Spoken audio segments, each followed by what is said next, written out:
Non sapete cosa preparare per cena? Sapete come rimedio io quando non ho proprio idea? Faccio una bella sbriciolata di patate e oggi l'ho fatta con un ripieno di prosciutto e formaggio. Classica!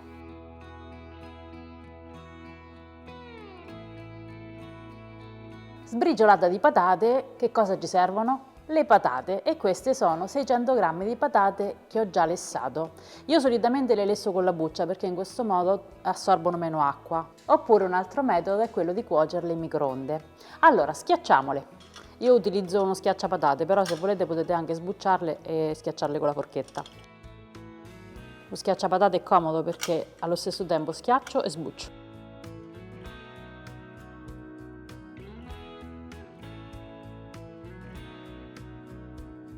In questa fase, siccome ci vuole un po' di forza, se avete il marito a spasso per casa, chiamatelo e fatelo fare lui sto lavoretto.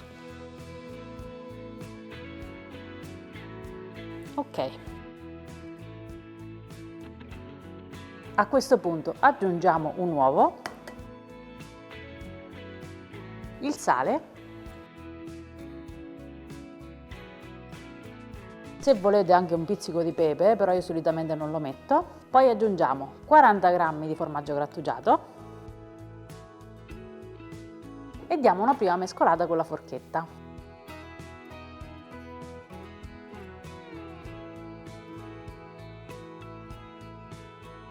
Ora cosa facciamo? Aggiungiamo la farina, circa 200 g, ne la mettiamo un po' alla volta. Sulla farina vi dovete un pochettino regolare, cioè se vedete che il composto rimane troppo umido o appiccicoso, ne aggiungete un pizzico in più, ma non tanta.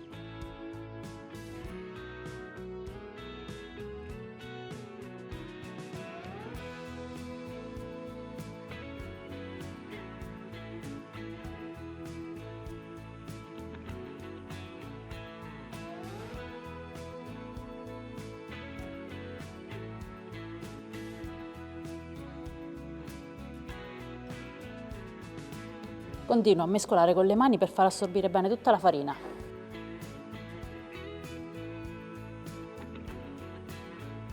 Ok, ci siamo. L'impasto è pronto. Ora prendiamo una teglia a cerniera, questa è del diametro di 24 cm.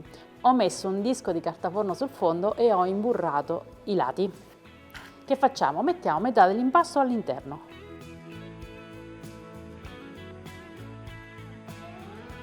Adesso ci dobbiamo un pochettino sporcare le mani, ma è anche una cosa divertente.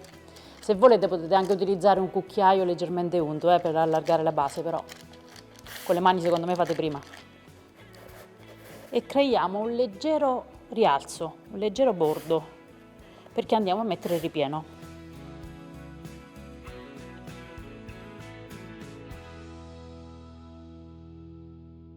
Adesso passiamo al ripieno. Io ho scelto un ripieno classico, prosciutto e formaggio. Questi sono 200 g di prosciutto cotto a fette e 150 g di scamorza sempre a fette.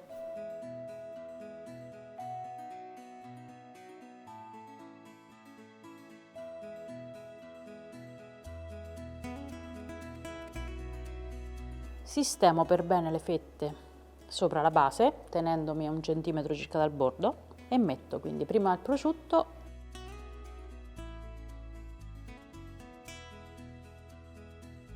e ora mettiamo la scamorza. Naturalmente i ripieni possono essere variati in 1000 modi, ma lo vediamo dopo.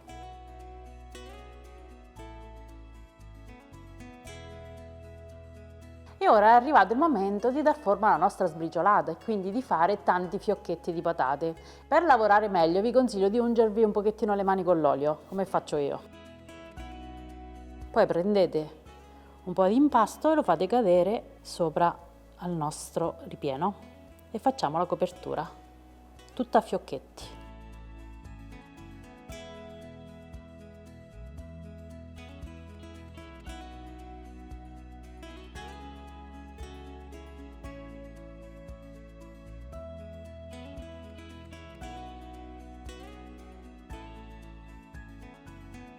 Ora, ultimo passaggio prima di infornare, per far venire una bella crosticina croccante e dorata la nostra sbriciolata di patate, ricopriamo con del pangrattato.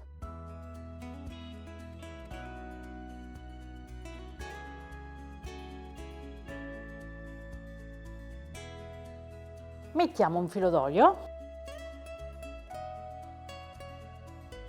poi inforniamo e facciamo cuocere per una mezz'oretta a 190 gradi col forno ventilato. Col forno statico aumentiamo la temperatura di 10 gradi.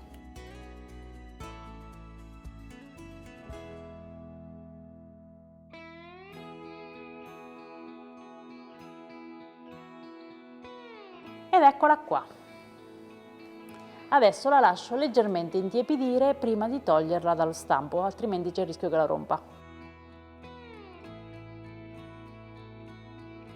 Per sicurezza prima stacco tutti i bordi con la punta di un coltello.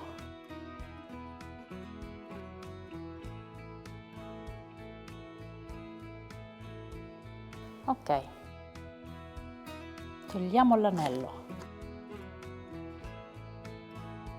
E sistemiamola su un piatto.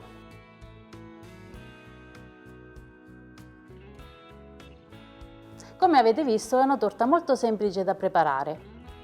Io nel ripieno ho utilizzato prosciutto cotto e scamorza, però potete utilizzare quello che più vi piace. Potete farla prosciutto e funghi, potete mettere salsiccia e funghi, potete farla vegetariana, ad esempio mettendo all'interno delle verdure grigliate e della mozzarella. Se utilizzate la mozzarella, piccolo consiglio in più, mi raccomando prendete quella per pizza perché rilascia meno acqua, oppure se volete utilizzare la classica fatela sgocciolare per bene. Un altro consiglio per chi vuole fare questa sbriciolata di patate nella versione senza glutine. Facilissimo perché basta sostituire la quantità di farina con la stessa quantità di farina di riso. Poi la patata è naturalmente senza glutine, quindi è perfetta così. Come avete visto io ho cotto la sbriciolata di patate in forno. Per la cottura in friggitrice ad aria facciamola cuocere a 170 gradi per 20-25 minuti. Naturalmente utilizzate uno stampo che va bene per il vostro cestello della friggitrice ad aria. Ok, io adesso aspetto le vostre idee su come la vorreste farcire e aspetto anche le vostre foto. Se avete domande o suggerimenti, come sempre, scriveteli sotto nei commenti. Io direi che è arrivato il momento di assaggiarla.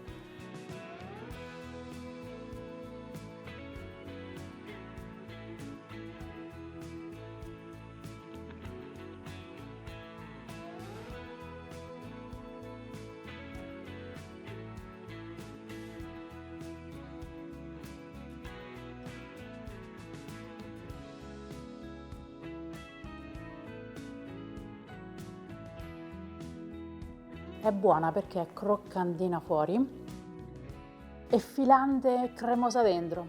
È super saporita, quindi fatela, fatela, fatela. Ci vediamo presto. Ciao!